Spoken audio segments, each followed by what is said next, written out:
E nessa noite eu quero te convidar a abrir a palavra de Deus em 2 Reis, capítulo 2. Obrigado, irmã Elô.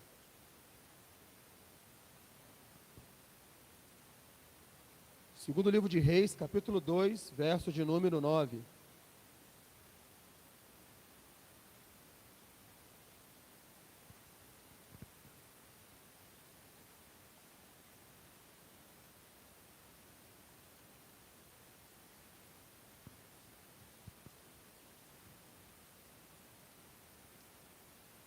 Segundo Reis, capítulo 2, verso 9, diz assim: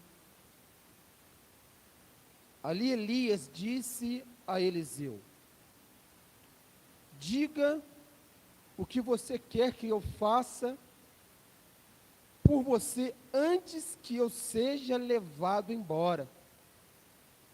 Então disse Eliseu: eu quero receber como herança 2 vezes mais do poder do que os outros profetas vão receber. Eu quero receber porção dobrada do teu poder. Amém? Feche seus olhos, vamos orar ao Senhor. Jesus, obrigado pela tua palavra. Obrigado porque o Senhor vai falar o coração daquele que está aqui na tua igreja de maneira presencial e também na vida daqueles e daquelas que estão na tua igreja de maneira online. Eu creio, Jesus, que o Senhor tem cuidado de nós. Eu creio, Jesus, que a tua mão nunca saiu de debaixo da nossa cabeça. Eu creio, Jesus, que nós sempre estivemos no alcance dos teus olhos. Eu creio, Jesus, que essa noite o Senhor vai abrir os nossos olhos. Toma a tua igreja, abençoa a tua igreja. Oramos, ó Pai, para que nada venha nos distrair, mas que possamos receber tudo quanto o Senhor tem direcionado para nós. Em o nome de Jesus. Amém. Graças a Deus. Sente, meu irmão. Sente, minha irmã. Me ajuda aqui, Tiago, por favor. O profeta Eliseu, ele foi alguém que não perdeu o foco. O profeta Eliseu foi um homem que não perdeu o foco. O texto da palavra de Deus fala sobre um grande profeta do Antigo Testamento. O seu nome é Elias, de Tesbe. Homem esse que Deus operava na sua vida sinais e maravilhas. Homem esse que, sendo usado pelo Senhor, ele fez 13 milagres acontecerem diante dos olhos do povo de Israel. 13 milagres era muita coisa. Um profeta é conhecido com o teu sacerdócio por intermédio de realizar um milagre. Um profeta era conhecido no tempo antigo por intermédio de realizar até 2 milagres. O profeta Elias realizou 13 milagres. Por isso é intitulado a ele o profeta mais poderoso e ungido da parte de Israel. Agora ele estava discipulando. Ele tinha uma escola de homens que também queria exercer o ofício de profeta. Vai dizer nos estudos acadêmicos que o profeta Elias, ele tinha lá em Gilgal, juntamente com ele, mais de 2.000 homens que estavam aprendendo, sendo ensinados no ofício de profeta. E um deles se destacou, Eliseu, que aonde Elias ia, ele ia atrás. Aonde Elias pendurava a chuteira, ele ia lá para engraxar. Aonde Elias ia para poder fazer a sua refeição, estava lá Eliseu olhando para ver como é que ele comia. Aonde Elias ia para poder conversar com alguém ou resolver algum problema difícil, estava lá Eliseu com os olhos fitos no profeta para ver como é que você vai ser um profeta amanhã. Eu quero ser profeta, então eu tenho que andar com o profeta. Eu quero ser um homem de Deus, então eu tenho que andar com homens de Deus. Eu quero ser uma mulher de Deus, então eu tenho que caminhar com uma mulher de Deus e ver o que ela faz, como é que ela se comporta, como é que é o tratamento dela, qual é o tempo dela de oração, de busca com Deus. Quando nós pedimos alguma coisa ao Espírito Santo de Deus, Deus nos entrega, diz lá em Lucas, capítulo 11, 13, mesmo sendo maus, vocês sabem pedir, e o meu Pai vai enviar para vocês o Espírito Santo. Este é o melhor pedido que alguém pode fazer diante de Deus, ser cheio do Espírito Santo, da plenitude de Deus, para vencer todas as coisas. Problema de saúde vai bater na nossa porta, mas se eu estou cheio do Espírito Santo de Deus, eu sei qual é o momento que as coisas vão acontecer, porque Deus vai usar a minha vida, vai usar um irmão, vai ajudar alguém que anda perto de mim, que também é homem de Deus, mulher de Deus. Problema financeiro sempre teremos, mas Deus vai enviar para mim, perto de você, homens e mulheres de Deus, para colocar a mão na nossa cabeça e abrir as comportas dos céus e derramar bênçãos sem medidas. Problema familiar vai acontecer, mas Deus vai enviar o homem de Deus para poder na minha casa, na minha família, ministrar uma palavra e eu ser restaurado por completo. Problemas espirituais também vão acontecer, mas Deus vai sempre enviar um homem de Deus, uma mulher de Deus, para poder me ajudar nas minhas labutas, dos meus temores. E o texto que nós acabamos de ler, ele fala sobre o profeta Eliseu, que sabia que o seu Senhor, que o seu mestre seria levado para os céus. E ele ficou de olho, ficou prestando atenção. E vai dizer o texto que nós lemos, que ele fala assim: olha, o que quer que eu te faça? Pede que eu vou te dar. Abre a boca, pede, o que você quer? Você não me larga, você não me deixa, o que você quer? E ele fala assim: eu quero o que você tem, mas de maneira dobrada. Eu quero tudo quanto você construiu, mas eu quero de maneira dobrada. Eu não quero o que é teu, eu quero 2 vezes mais aquilo que você conquistou. Eu quero 2 vezes mais aquilo que Deus derramou na sua vida. E eu quero abençoar a tua vida nessa noite, para que você também venha ter ousadia e coragem de pedir: Deus, eu quero 2 vezes mais daquilo que o Senhor derramou na vida do pastor para a minha vida. Eu quero 2 vezes mais naquilo que você derramou na vida de um homem de Deus, de uma mulher de Deus, sobre a minha vida. Senhor, eu quero a porção dobrada do Senhor sobre a minha vida. Que ousadia! Eu estava lendo, de repente, pode soar como um deboche, uma afronta. Pô, pera lá, isso aqui é o que é meu? Pera lá, você está de olho no que é meu? Não, meu irmão. O que é teu é teu. Eu quero 2 vezes que você tem. O que você tem é tão bom, tão bom. Mas a maneira que eu tenho de te honrar é receber 2 vezes que você recebeu. A maneira que eu tenho de honrar o meu Deus, de honrar o meu Senhor, o meu Mestre, é receber 2 vezes mais aquilo que você tem. Porque eu sei o trabalho que você está tendo. Eu sei o que é ser profeta no meio de um povo muito ruim de coração. Eu sei o que é ser profeta onde muitas pessoas olham com um dente travado. Eu sei o que é ser profeta no meio de um povo que está com a pedra na mão para arremessar. Então aquilo que você recebeu, eu quero 2 vezes, porque se Deus me dá uma vez só, eu acho que eu não vou aguentar. O primeiro que falar gracinha, eu vou arrebentar a boca. O primeiro que se levantar contra mim, acho que eu não vou ter temperamento, eu vou arrebentar. Então, que Deus derrama para mim 2 vezes que derramou sobre você, 2 vezes mais paciência, 2 vezes mais plenitude, 2 vezes mais amor, 2 vezes mais temperança, 2 vezes mais domínio próprio, mansidão. Porque se derramar uma vez só, eu quebro tudo. Eu quebro tudo. O primeiro ponto que eu quero trabalhar nessa noite com a igreja é que Eliseu, ele participou de algo que a igreja não pode deixar passar. Ele participou de um discipulado direto com Elias. O discipulado é algo que me traz relacionamento. O discipulado é algo que me faz aferir e ser aferido com meu irmão. O discipulado vai fazer com que eu fale a mesma língua daquele que me lidera. O discipulado vai permitir que eu ande na mesma sintonia e na mesma direção naquele que está na frente. O discipulado de Elias com Eliseu mostra que 3 vezes o próprio Elias falou assim: Eliseu, fique aqui, eu estou em Gilgal, é necessário que eu vá para Belém, para o santuário de Belém. E ele fala assim: olha, você não está entendendo, o meu Deus é o meu Senhor, e onde você for eu vou. E quando eles chegam lá em Jorão, e ele começa a falar assim: olha, é melhor que você fique aqui, porque para onde que eu vou, você não consegue ir, fique aqui. Ele fala assim: tu não está entendendo, o teu Senhor é meu Senhor, eu vou. E num dado momento ele fala assim: olha, eu estou indo lá para Jordão, lá para o Jordão, eu tenho que atravessar o Jordão, é melhor que você fique. Vai dizer a Bíblia que vem 50 profetas de cada cidade e vai falar com Eliseu assim: Eliseu, você sabe que o teu Senhor está indo embora, não sabe? Você sabe que você perdeu, não sabe? Você sabe que agora o negócio vai ser contigo. E ó, eu não queria estar na tua pele, porque você substituiu alguém que não fez um milagre, que não fez 2 milagres, mas que realizou 13 milagres, meu irmão.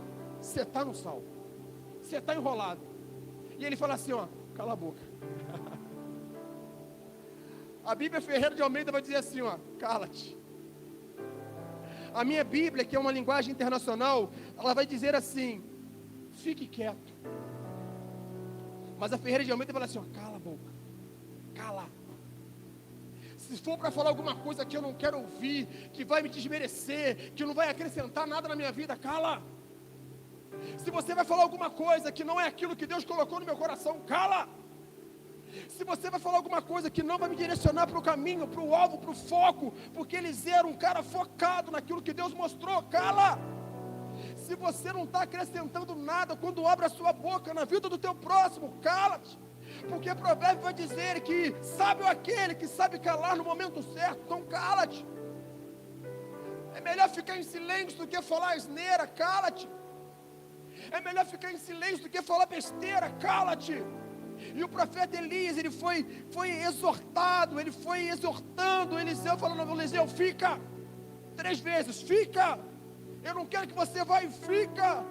E Eliseu focado fala assim: eu sei em quem tenho crido, e eu sei que Ele por mim vai fazer, eu sei no Deus que eu tenho crido, e por fim Ele se levantará em meu favor.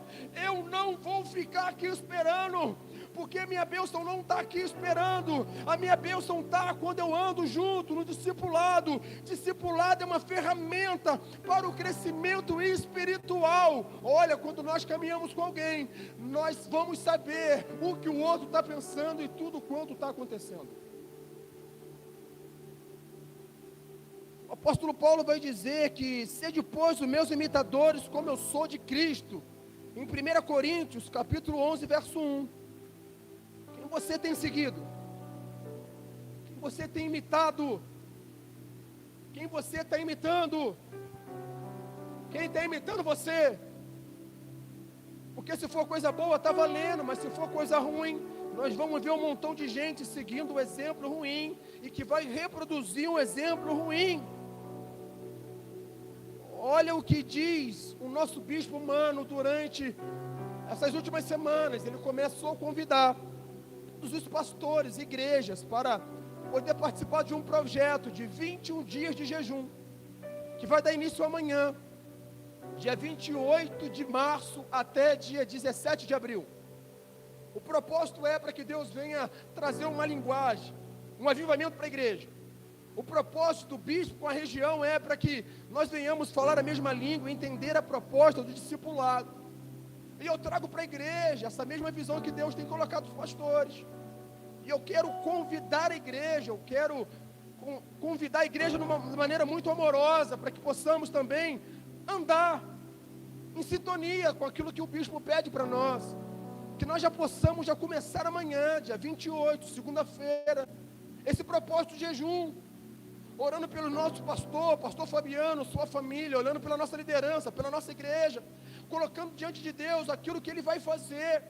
Um período de pandemia que está mais escasso, mais ameno, para que Deus venha tirar o tampão dos nossos olhos, para que Deus venha tirar o tampão dos nossos ouvidos, para que Deus venha deixar o nosso corpo completamente sensíveis à manifestação do Espírito Santo. É necessário que nós venhamos jejuar, buscar em Deus. O discipulado faz isso, começa a buscar a Deus. O meu pastor está buscando a Deus, eu vou buscar. O meu pastor vai jejuar, eu vou jejuar. É 21 dias, eu vou fazer. Eu vou topar. Eu vou entrar. O que eu tenho que fazer, pastor? Eu tenho que me privar de algum alimento? Pode. Você pode se privar do teu café da manhã. Você pode se privar do seu jantar. Você pode privar de alguma coisa que você gosta. O que eu gosto? Eu não sei, de repente você ama refrigerante. Corta. De repente você ama um chocolate, corta. Fala, 21 dias eu não vou comer chocolate, não vou tomar refrigerante, não vou tomar aquele suco que eu gosto, vou tomar só água. Durante 21 dias eu vou fazer algo que é jejum. Durante muito tempo aprendemos que jejum era de alimento, mas também pode ser de tantas outras coisas. Eu posso também me privar e fazer um jejum da rede social. Eu não vou olhar no Zap esse horário. Eu não vou mandar uma mensagem no Instagram, no Facebook, de 7 horas da manhã até meio-dia. Eu não vou responder ninguém, é o meu jejum com Deus. Para mim é muito difícil, eu já acordo de manhã com o telefone na mão e olha quem me escreveu. Mas eu vou me privar, eu vou fazer um jejum, para que durante esse período, esse horário, eu não venha me inclinar para as redes sociais e venha responder depois, porque eu entendo que quando eu consagro a minha vida, é para uma causa nobre, é para o meu Jesus, a abençoar a igreja, abençoar famílias, abençoar lares, principalmente o município de Itaperuna. Da mesma forma que você investe tempo em cursos, em qualificações, investe tempo na tua vida espiritual, jejua com o Senhor. O Ministério de Oração está com a responsabilidade de estar jejuando, fazendo um relógio de oração, a gente orar com Deus e colocar diante de Deus. Nós somos uma igreja forte é aquela que ora, que busca o Senhor. E nós precisamos, diz em Hebreus capítulo 3, 13, que toda exortação ela deve acontecer em amor. Nossa igreja tem uma programação toda terça-feira e quinta-feira pela manhã. Manhãs com Deus, 6 horas da manhã. Tem gente que nunca veio. Tem gente que nem sabe que funciona. Mas é algo que tem mantido a igreja de pé. É algo que tem permitido a igreja sonhar propósitos que não aconteceu e não começou na pandemia. Começou lá atrás. Homens e mulheres vêm dando continuidade de vir 6 horas da manhã aqui na igreja orar, interceder pela tua vida. Você está saudável, está forte. É por intermédio de existir ainda homens e mulheres que não deixaram a peteca cair. Investe tempo na tua vida espiritual. Ore em coletividade. Pastor, eu oro na minha casa 6 horas da manhã. Eu oro no meu trabalho 6 horas da manhã. Ei, tem coisa que é coletivo. Tem coisa que Deus ordena a bênção quando nós estamos em comunhão. Se fosse fazer uma proposta de emprego, 6 horas da manhã você iria. Se fosse fazer uma viagem bonita, você acordava 6 horas da manhã e ia. Se fosse para uma festa, você ia 6 horas da manhã. Ou por que não colocar as prioridades no investimento da tua vida espiritual? O segundo ponto é a vigilância. A vigilância é imprescindível para não perder a bênção de Deus. A condição para que Eliseu recebesse o Espírito é que ele estava com Elias. Era Eliseu que viu tudo quanto Deus produziu para a vida dele. Ele tinha que ver, ou seja, ele tinha que estar olhando e participando do ministério de Elias. Uma coisa é eu querer receber bênção, porção dobrada. Outra coisa é eu estar posicionado no lugar certo, na hora certa, no mesmo canal, olhando, participando, se envolvendo. Com isso eu aprendo que é necessário eu ser perseverante e vigilante. Vigiar. Elias ia ser tomado pelo redemoinho, ia ser levado aos céus. Eu não sei a hora, não sei o momento, mas se eu estiver perto, se eu estiver olhando, se eu estiver participando, se eu estiver me envolvendo, as coisas vão acontecer. Eliseu, ele viu tudo e foi abençoado. Eliseu prestou atenção em tudo e foi abençoado. Por quê? Tem pessoas que quando vêm na igreja, ao invés de começar a trabalhar, botar para quebrar, ficam olhando problemas. Ficam prestando atenção em vozes, dizendo, olha, o teu mestre, ele vai ser tomado de ti. Eu conversava pela manhã na escola dominical com a classe de novos discípulos, e foi o primeiro contato deles comigo. Eu falava assim, olha, sabe de uma coisa? Vocês estão chegando na igreja agora, e eu tenho que ser o primeiro a dar essa notícia para vocês. Qual notícia, pastor? A notícia é, se vocês colocar no coração de vocês, somente ficar sentadinho no banco, vocês vão ter um tempo maior, um tempo ocioso, de ficar olhando para lá e para cá, e quando nós ficamos ociosos, nós começamos a ver erro, defeito, um monte de coisa ruim. Mas se você estiver trabalhando, meu irmão, você não vai ter tempo de ver coisas que não estão funcionando. Você não vai ter tempo de ver coisas erradas. Você não vai ser um caça-fantasma de ver coisa errada, procurar coisa errada. Você vai estar trabalhando, inserindo. E quando eu estou trabalhando, inserindo, eu não dou trabalho, eu trabalho. Quando a gente vê muito erro, muito problema, é porque nós não estamos trabalhando. Quando a gente está menos de nós, é sinal que a gente quer ser abençoado.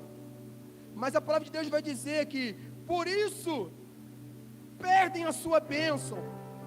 Quem quer ser abençoado, fica de olho na bênção e não nos problemas alheios. Diz Jesus, em João 11:40, se creres, verás a glória de Deus. Eliseu aprendeu sobre a importância dos olhos, e quando foi cercado por inimigos em Samaria, orou para que o seu discípulo, para que ele pudesse abrir os olhos e ver os carros e cavalos de fogo. 2 Reis, capítulo 6, verso 17. Geazi, o moço do profeta, aquele que iria suceder Eliseu, mas não sucedeu. Ele estava leproso, com a lepra de Naamã, mas mesmo assim, Deus usou para que os seus olhos fossem abertos, para ver cavalos e cavaleiros. O que você aprende com isso? Eu aprendo, meu irmão, que mesmo leproso, mesmo deficiente, Deus ele tem poder e autonomia para abrir os meus olhos e eu ver o milagre acontecer. Mesmo eu distante, segundo a vontade de Deus, Deus me permite ver bênçãos acontecendo, para que a minha fé não esmoreça.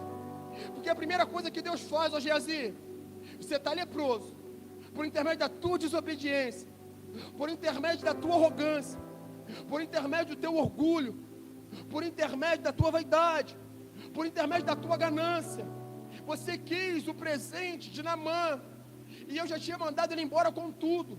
Aquilo que estava sobre Naamã, agora vai estar sobre você. Mas Geazi, não esmoreça a tua fé, coça os seus olhos. O que você vê agora?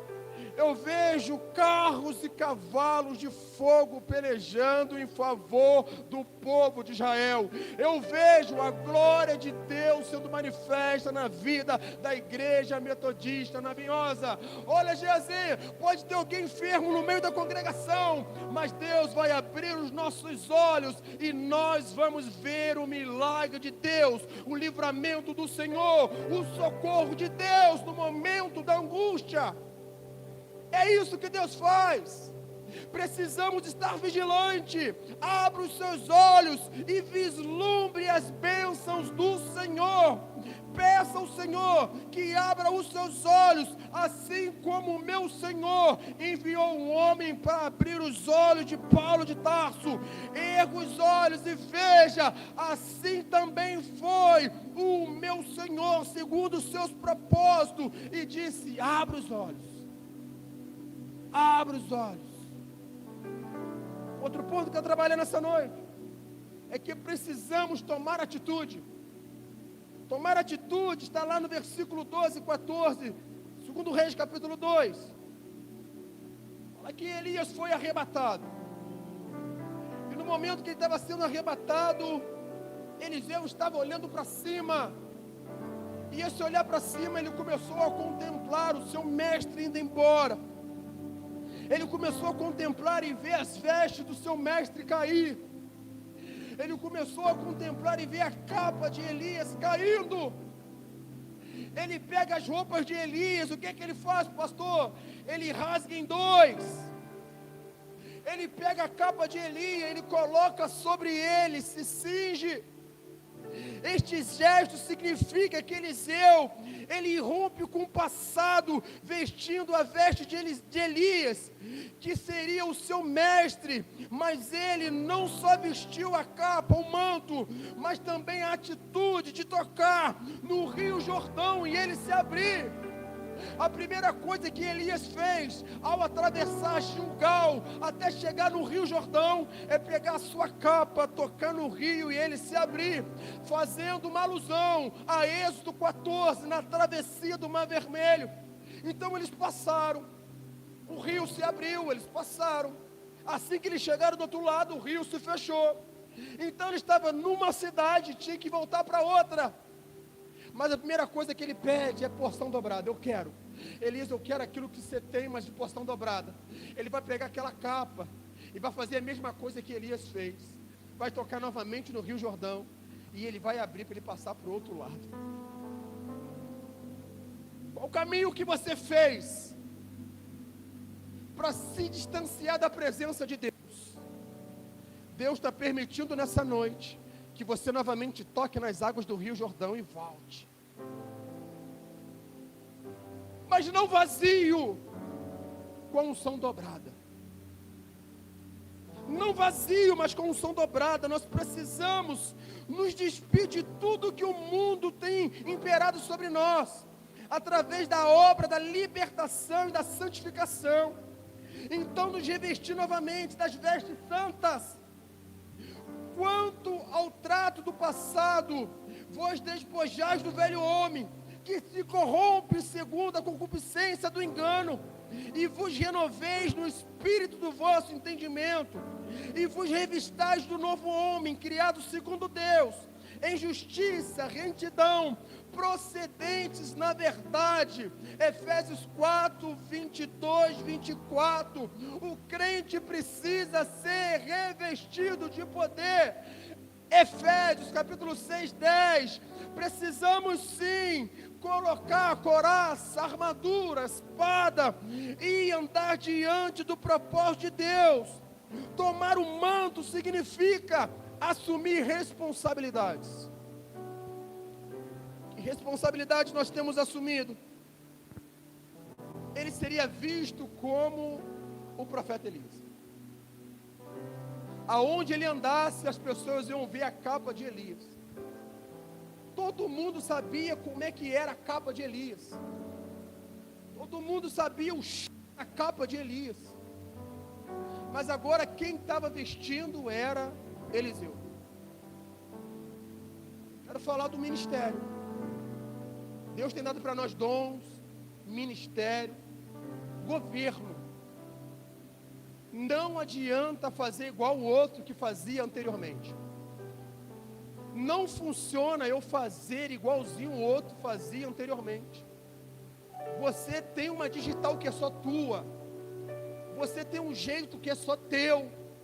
Você tem uma forma que Deus age que é muito exclusivo, só teu. E se você reproduzir aquilo que o outro fez antes de você, vai dar ruim. Porque Deus quer te usar em algo diferente.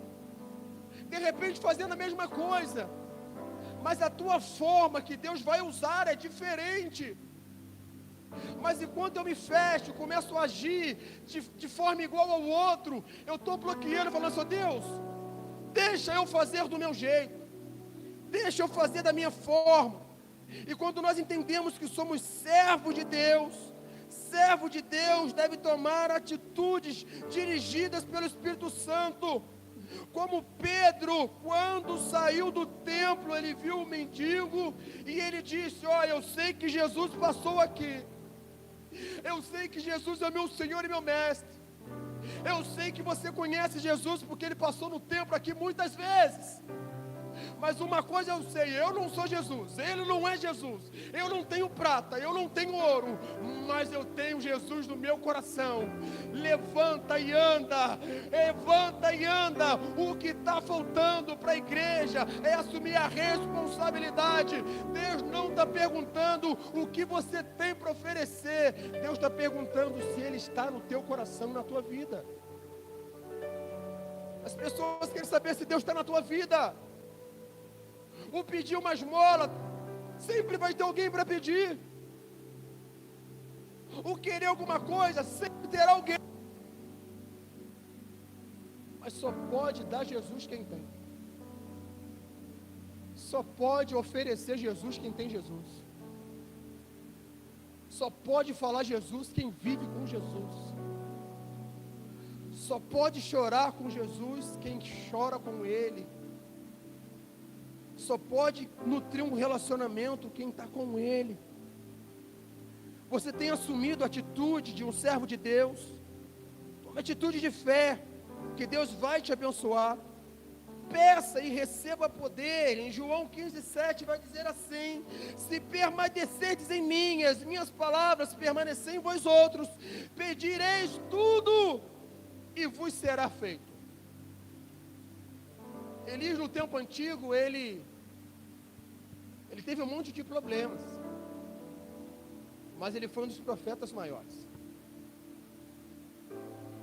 Eliseu, ele vai falar assim: eu quero porção dobrada. Nós, num tempo bem diferente, no século 21, eu fico vendo assim, Eliseu não pediu: eu quero um pirulito grande, eu quero um terreno. A Bíblia vai dizer que Salomão, ele pede conhecimento e sabedoria. Salomão, o que você quer? Eu quero conhecimento e sabedoria. Eliseu, o que você quer? Eu quero porção dobrada do teu Espírito Santo, da tua unção. Jesus perguntou para Bartimeu, o cego mendigo: o que é que eu te faço? O que você quer? Quero ver. Aí ele chega para a igreja de Davinosa e pergunta: o que você quer? O que você quer? Jesus, eu quero morar no céu. Jesus, eu quero morar no céu.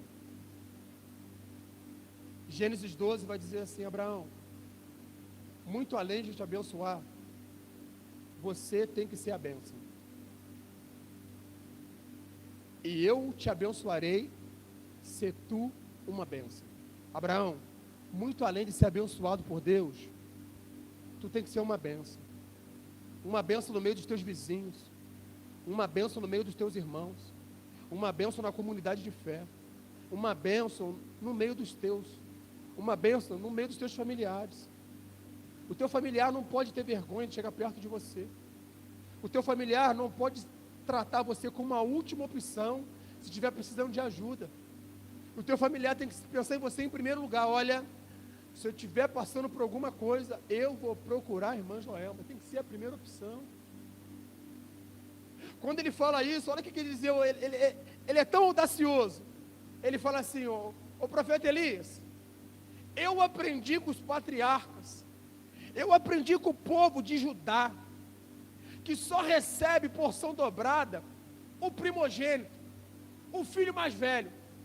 Os filhos, todos eles recebem uma bênção, mas o primogênito, o primeiro, ele recebe uma porção dobrada. Ele estava dizendo assim: eu quero porção dobrada. Eu não abro mão da primogenitura.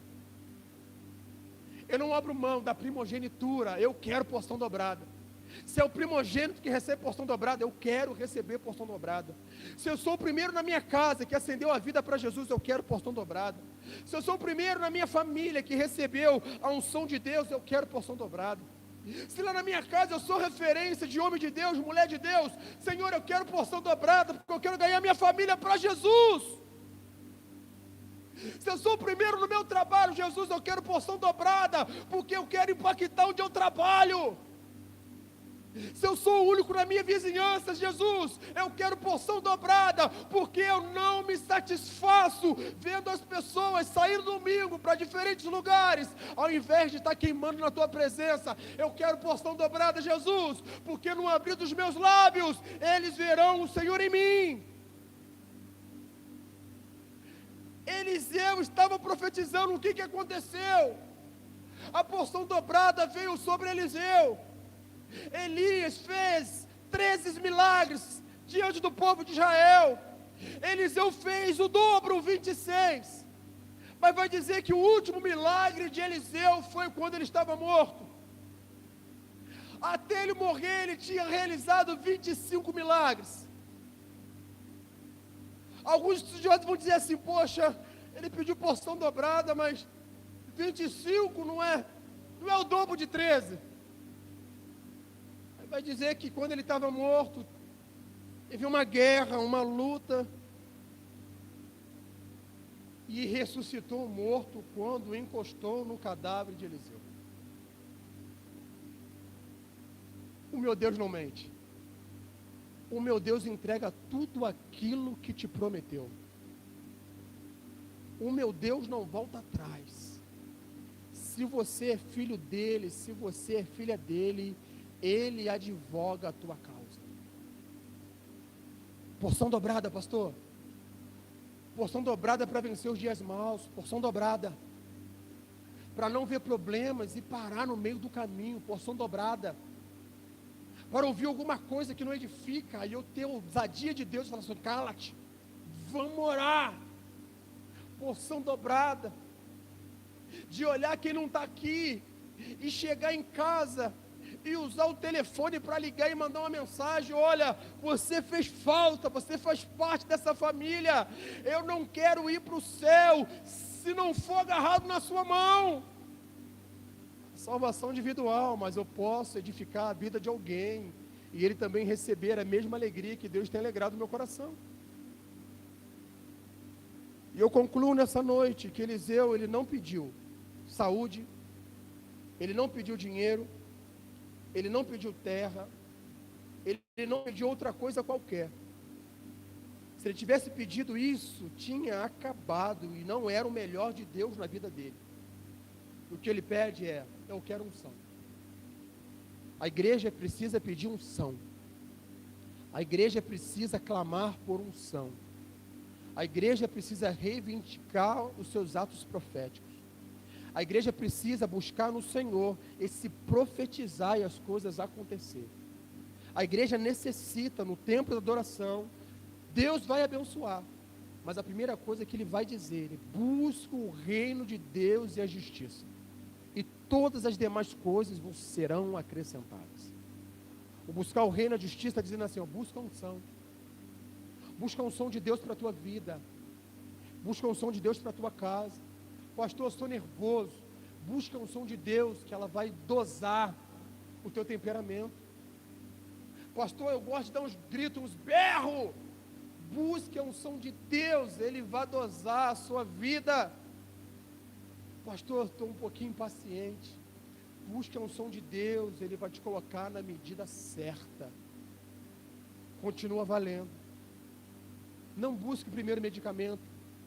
Não ingira primeiro medicamento sobre os seus lábios, sobre a tua boca. Deus, primeiro é o Senhor. Me toca, me cura, me sara. Se eu quiser usar o comprimido do Doril para acabar com a dor de cabeça, seja usada, Jesus. Mas a primeira coisa que eu chamo à existência é a unção de Deus. É a unção de Deus. Se coloca de pé nessa noite em nome de Jesus.